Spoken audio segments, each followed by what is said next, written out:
আসসালামু আলাইকুম viewers, welcome back to Tuki's kitchen. আজকে আমি আপনাদের তন্দুরি চিকেন ও ফুলকো নান রুটি তৈরি করে দেখাবো এবং তার সাথে রয়েছে একটি সালাদ।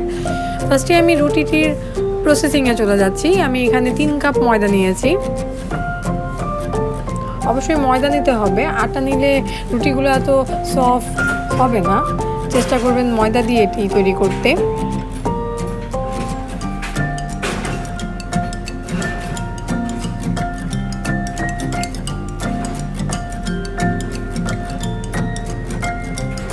নিয়ে নিচ্ছি স্বাদ মতো লবণ। আমি এখানে হাফ চা চামচের মতো লবণ নিয়েছি এবং গুঁড়ো দুধ অ্যাড করব 4 চা চামচ।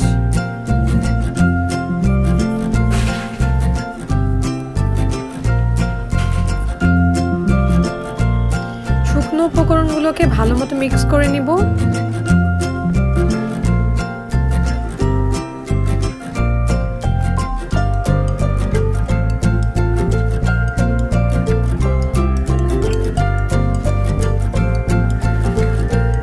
এর মধ্যে আমি ইস্ট অ্যাড করব 2 চা চামচ।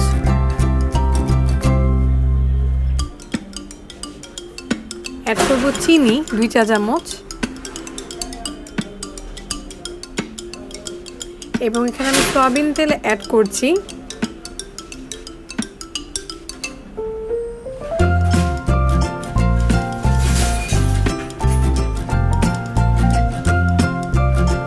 আট চা চামচের মতো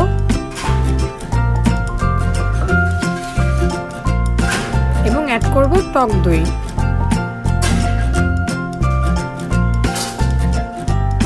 6 চা চামচ এবং এগুলোকে ভালো মতো মিক্স করে নেব। এবং আমি এখানে যে পানিটা অ্যাড করব এটা অবশ্যই গরম হতে হবে, কুসুম গরম, যেরকম অতিরিক্ত গরমও না অতিরিক্ত ঠান্ডাও না, হালকা কুসুম গরম। ভালো মতো মিক্স করে নিব। ফার্স্টে এটা অনেক স্টিকি হবে, হাতের সাথে লেগে লেগে থাকবে, এতে ভয় পাওয়ার কিছু নেই, আস্তে আস্তে এটা ঠিক হয়ে যাবে। ডোটাকে ভালো মতো মথতে হবে। আপনি যত ভালো মতো মথবেন রুটিটা ততই সফট হবে।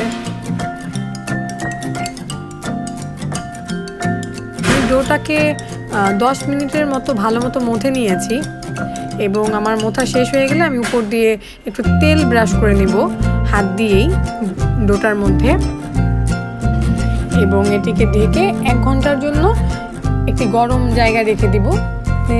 রান্নাঘরে রাখতে পারেন, চুলাটা হালকা জ্বালিয়ে সাইড দিয়ে এটা রেখে দিবেন ঢেকে। দেখতেই পাচ্ছেন আমি তেল ভালো মতো ব্রাশ করে নিয়েছি হাতের সাহায্যে এবং এটাকে আমি ঢেকে 1 ঘন্টার জন্য একটা স্থানে রেখে দিচ্ছি। এখন আমি চিকেনের যে তন্দুরি করব সেটার প্রসেসিংয়ে চলে যাচ্ছি। আমি মাংসগুলোকে এভাবে ডিপ কাট করে নিয়েছি প্রতিটা পিসকে। আমি এখানে ব্রয়লার মুরগি ইউজ করেছি। এখানে 3 পিস মাংস নিয়েছি এবং 2 পিস হাড়সহ মাংস নিয়েছি। এতে আমি 1.5 চা চামচ আদা রসুন বাটা ইউজ করেছি।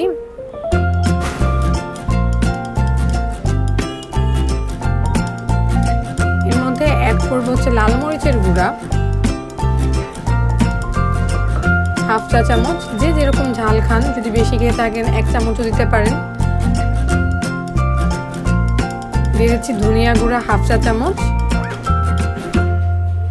এবং এখানে আমি তন্দুরি মশলা দিয়েছি হাফ চা চামচ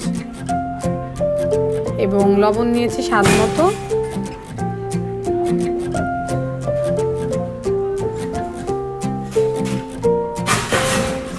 আমি এখানে টক দই অ্যাড করেছি 4 চামচের মতো, 4 চা চামচ এবং ওয়েস্টার সস নিয়েছি 2 চামচের মতো এবং একটু বারবিকিউ সস অ্যাড করেছি। এটা সম্পূর্ণ অপশনাল, না দিলেও হবে। এটা আমি 1 চামচ দিয়েছি, 1 চা চামচ এবং সয়া সস দিয়ে দিয়েছি 2 চা চামচ। এগুলোকে ভালো মতো মিক্স করতে হবে এবং ভালো মতো মিক্স করা হয়ে গেলে এটা আপনি ঢেকে আধা ঘন্টার জন্য ফ্রিজে বা নর্মালভাবে রেখে দিলেও হবে, কোনো সমস্যা নেই। ভালো মতো ম্যারিনেট করতে হবে যাতে মাংসের ভিতরে মশলাগুলো ভালো মতো ঢুকে যায়। ম্যারিনেট করা হয়ে গিয়েছে। এখন আমি এটাকে ঢেকে আধা ঘন্টার জন্য রেখে দিয়েছি স্থানে। আমি যে সালাদ তৈরি করব, দই নিয়েছি 8 চা চামচের মতো। এটার মধ্যে আমি স্বাদ মতো চিনি লবণ অ্যাড করব এবং ব্লেন্ডারে ব্লেন্ড করে নেব। আমি আগে থেকে কিছু শসা ও পেঁয়াজ কেটে রেখেছি, শসাটা আমি কুচি করে কেটেছি। টক দইটা ব্লেন্ড হয়ে গেলে আমি সেই কুচি শসার মধ্যে কিছু পেঁয়াজ অ্যাড করব এবং ওই টক দইয়ের যে মিশ্রণটি ঢেলে দেব। তৈরি হয়ে গেল আমাদের সেই তন্দুরি চিকেন দিয়ে খাওয়ার সালাদ। এবং আমি একটি ফ্রাই প্যানে 8 চা চামচের মতো তেল নিয়েছি। তেলটা গরম হয়ে আসলে আমি যে মাংসটা ম্যারিনেট করে রেখেছিলাম মিডিয়াম হিটে এটা ভেজে ফেলবো।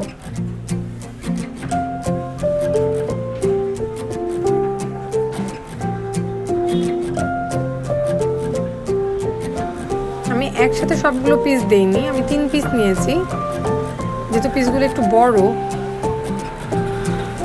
এপাশ ওপাশ করে টাইম নিয়ে এটাকে ভাজতে হবে একটু পোড়া পোড়া করে।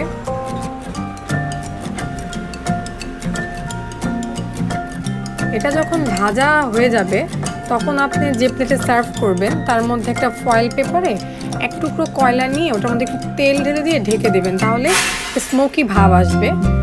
যেহেতু আমার কাছে কয়লা ছিল না আমি এভাবেই দিয়েছি, এতেও একটা টেস্ট আছে, ট্রাই করে দেখবেন। এখন আমি রুটিটার প্রসেসে যাচ্ছি। 1 ঘন্টা পর দেখেন রুটিটা কতটা ফুলে গিয়েছে।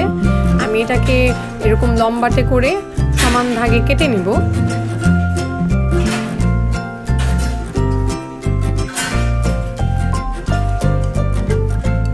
আমি একটা লেচি কেটে নিচ্ছি। অবশ্যই কাটার পর এগুলো ঢেকে রাখতে হবে, বাতাস লাগানো যাবে না, নাহলে ড্রাই হয়ে যাবে। আপনি এক একটা করে বেলবেন এবং বাকিগুলো ঢেকে রাখবেন। যখন নেবেন নিয়ে এভাবে একটু ময়দা দিয়ে ভালো করে বেলে নেবেন। বেশি পাতলাও করতে হবে না, বেশি মোটাও করতে হবে না। আমি দেখিয়ে দিচ্ছি কীভাবে বেলতে হবে। আমরা যেভাবে পরোটা বেলে থাকি নর্মালি ওভাবে বেললেই হবে।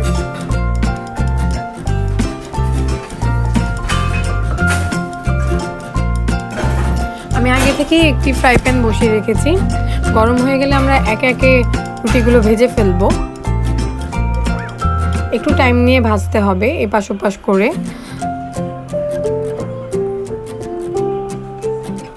দেখতেই পাচ্ছেন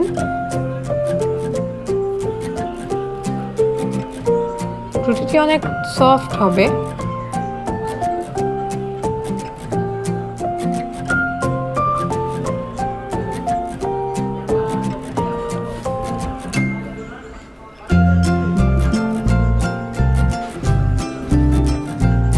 একটু টাইম নিয়ে ভাজতে হবে মিডিয়াম হিটে।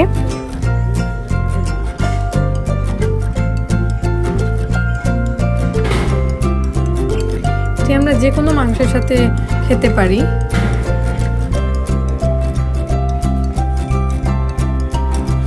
হয়ে গিয়েছে আমাদের রুটি।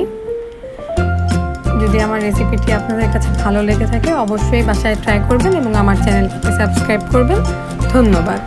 তৈরি হয়ে গেল আপনাদের ফুলকো নান রুটি ও তন্দুরি চিকেন।